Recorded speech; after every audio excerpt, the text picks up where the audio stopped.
En el laboratorio de análisis de sistemas hidráulicos se realizó la actividad de evaluación del sistema de implementos del cargador frontal presente en el patio de máquinas del instituto.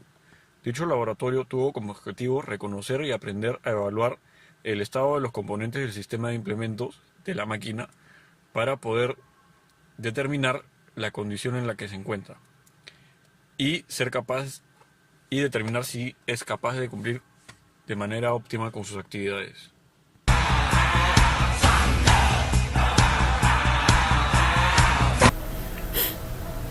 Buen día, profesor. Mi nombre es Carlos Alberto Osorio Inga, de la carrera de mantenimiento de maquinaria pesada, quinto ciclo, y proseguiré con la fase procedimientos. Fase procedimientos en el cual describiremos todo lo que se hizo durante el laboratorio. Bueno, antes que nada, se rellenará la hoja de ATS, de análisis trabajo seguro. Luego, presentando el ATS, se proseguirá a ingresar al patio de máquinas ya con ese permiso. Cabe resaltar que anteriormente en el almacén se pidieron las herramientas como una laptop con software IT, obviamente, y un adaptador IT, luego un manómetro, y de ahí, con esas herramientas ya dadas, se proseguirá a empezar el laboratorio. Con el manómetro se conectará. Con el manómetro presente se tomará medidas de lo que es presión de señal y presión de corte, para así poder hallar la presión de margen. Cabe resaltar que estas dos presiones son muy importantes para el desarrollo del laboratorio, ya que sin esas presiones no conseguiríamos la presión de margen. En cada uno, ya sea en la presión de señal y en la presión de corte, se podrá observar cómo cada uno tiene sus procedimientos para llegar a hallarla y registrarla.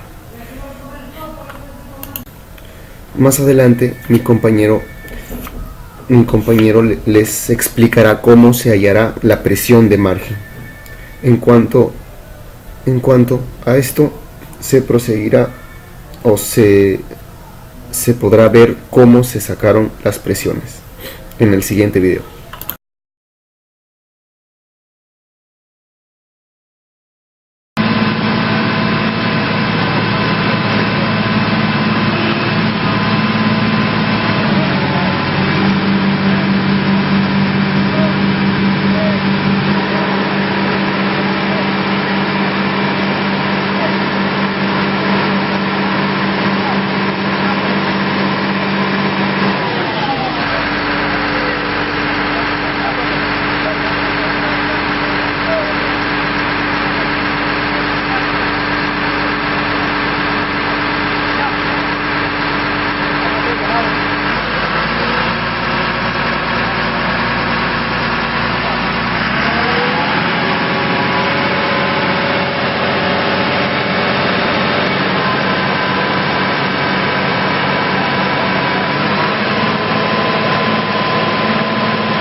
Entrando ya a la parte de medición de las presiones, primero vamos a medir la presión del limitador de señal, el cual tenemos que tener el brazo de elevación, el punto más alto y el pistón del cucharón tope adentro.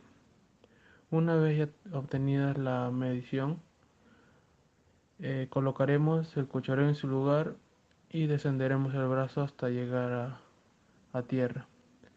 Finalmente vamos a apagar el equipo y aliviaremos los implementos. En esta presión nos está arrojando 3000 psi. En la segunda medición de presión, el cual vamos a medir la presión de corte de la bomba, es decir, también encalado, el cual tenemos que tener levantado el brazo de elevación. También el pistón tiene que estar tope dentro del cucharón y con el motor en alta en vacío. Una vez también ya obtenido el valor, vamos a ubicar el, el cucharón y el brazo, lo vamos a poner en el mismo lugar y finalmente apagaremos el equipo y aliviaremos los implementos. En esta presión nos arrojó 3700 psi. Luego nos pide medir la presión marginal, el cual viene a ser la diferencia entre la presión de corte de la bomba y la presión de señal de la bomba, el cual nosotros primero vamos a conectar el manómetro al conector de presión de señal de la bomba y al conector de corte de la bomba. Para ello tenemos que tener el brazo de elevación esté a tope y acelerar en alta en vacío. Al tener ya la medida de las presiones, vamos a colocar el cucharón en su lugar y luego también descenderemos el brazo hasta llegar a tierra. Finalmente apagaremos el equipo y aliviaremos los implementos.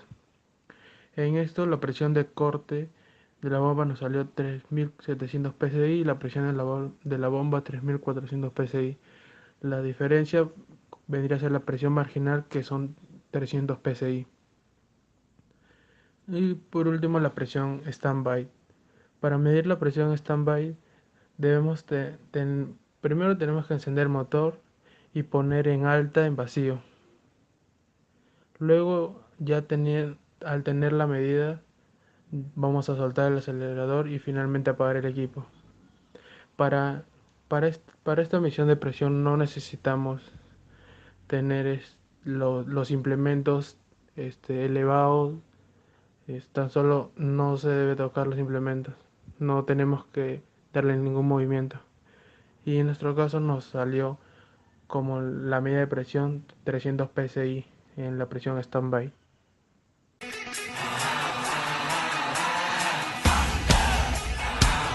Recomendaciones.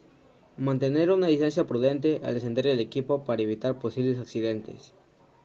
Para sacar las medidas de las presiones correctas, el equipo deberá de estar en una posición intermedia, no en los puntos muertos, debido a que en estas posiciones la presión de los implementos se elevará debido a que no llegan al tope de su accionamiento. No acercarse al medidor de presión. Tener todos los EPPs necesarios para realizar las actividades. Esto sería uno de los puntos más importantes, ya que nos protege de los posibles accidentes que pueden surgir en el área. Fijarse que no haya nadie cerca de las cadenas ni en la parte delantera o posterior del equipo antes de su funcionamiento. Siempre es bueno tocar 2 veces el claxon para advertir a las personas que se encuentran cerca. Conclusiones. Aprendimos a diferenciar las diferentes tomas de presión para reconocer la presión de la bomba con la presión de señal. Aprendimos a tomar datos de las presiones, puesto que para obtener la presión marginal del equipo, este no debe estar en los puntos de tope de los pistones. Aprendimos a usar el medidor de presión y el programa ET para reconocer las fallas. Logramos identificar los diferentes elementos que conforman al sistema hidráulico, desde la válvula de flujo de la bomba hasta las válvulas de accionamiento de los implementos del equipo.